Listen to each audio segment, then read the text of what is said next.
Hey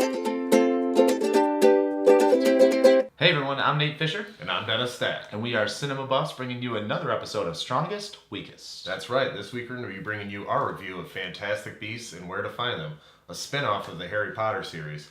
So that got Nate and I thinking and started to pick our strongest and weakest movie spin-offs. Strongest! Weakest. All right, Nate, so how about we start off with your strongest? Give me your strongest movie spin-off. Okay, so like you said, there's a lot of spin-off movies out there, and a lot of different genres of spin-off movies as well. But for my strongest, I went with Get 'Em to the Greek. Oh, all right. I really liked Get 'Em to the Greek. I thought this was such a cool spin-off from Forgetting Sarah Marshall. I feel like a lot of people are a little iffy on Russell Brand, but his character for this just suits him so perfectly, and he's just really funny. And this whole, I like movies that take place in like one night. There's a clear mission. The mission is in the title of the movie. Like, they don't waste this time. But every character you meet, every situation you get into, it just is complete hilarity, and I just really, really enjoyed that movie. You added Jonah Hill to it as the other Yeah. lead, and I just think he's hilarious in pretty much everything he's in. Yeah, and there's really just like a little clip of Sarah Marshall you see in the movie where he's just like, I think I slept with her. And then that's it. Like, that's the connection you see, that it's the same character, but like, I don't know. I really enjoyed it. I thought it was just hilarity throughout the entire film. So Yeah, definitely a good, strong spin-off, and I'd say it's just as funny as Forgetting Sarah Marshall. Absolutely. A different kind of funny, but just as funny. Definitely. But what about you? Strongest spinoff? I'm going to have to go with the Wolverine. Yeah. Okay. Yeah, the Wolverine, just after the crap that X-Men Origins Wolverine was. Man, that was bad. Yeah, it was good to see this one. I think that what they did was they handled the Wolverine character really well. Like, dealing with his, survivor's guilt and all that stuff, and, just he went his whole life without getting attached to anybody. Yeah. And he finally gets attached to Jean Grey, and, her death really sends him down this path. And the thing I love most about this is that it's a more minimalized X-Men movie. I feel like the problem with X-Men movies now today is that they try to stuff too many mutants into it, too many people with powers and everything, and put all these origin stories in. With this, it's Wolverine, a couple other people are mutants, but that's about it. Yeah, and it was a very personal story, and I liked the setting in Japan as well. I felt like this was a nice lead into what we're going to get from Logan as well. And it's just sort of like, Wolverine's a broken man.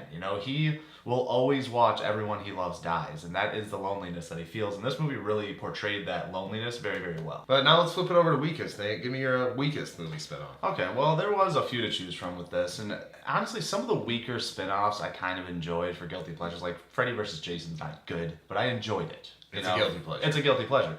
This one, in fact, is not. This is such a horrible movie, and that is Evan Almighty, which was a spin-off of Bruce Almighty, and I liked Bruce Almighty. I thought it was, you give Jim Carrey godlike powers, hilarity ensues, because it's really funny. And this one, to me, was religious propaganda. It was stupid and boring and just wasn't funny. And I think Steve Carell is fantastic. I think he's an amazing actor, and he's also just an incredibly funny guy, and it just was a poor choice on his part to take this movie. It was just bad.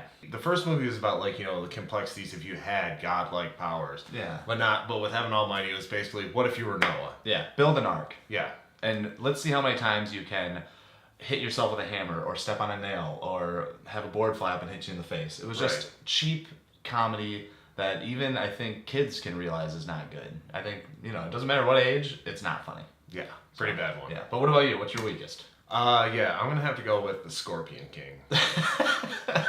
Yeah, this movie is just bad throughout. It's spun off of not a great franchise to begin with, The Mummy. I mean, The Mummy franchise, the first two movies are okay. Yeah, they're all right. Nothing spectacular, but not enough to try to spin off and create a whole new franchise. And despite how bad this movie is, they did create a whole new franchise. Like 4 of them or something. There's like 4 or 5 sequels to this movie. Yeah. And just what a bad acting debut by The Rock. Now, it's not the worst acting debut by a wrestler before, and he has definitely improved since.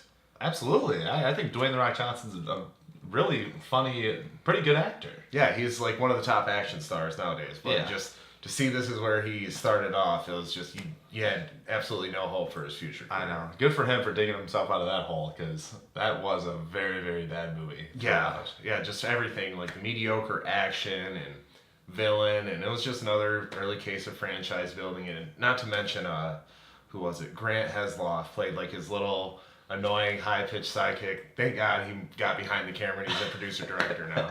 No, that was such a bad movie. Strongest! Weakest. All right, so that's our strongest, weakest spin-off movies. What did you guys think? What are your strongest, weakest spin-offs? Leave all the comments below. Also, don't forget to like, share, subscribe. As always, we appreciate the support. And be sure to check us out this Friday when we bring you our review of the Harry Potter spin-off, Fantastic Beasts and Where to Find Them. But until then, don't forget, there's no place like the theater.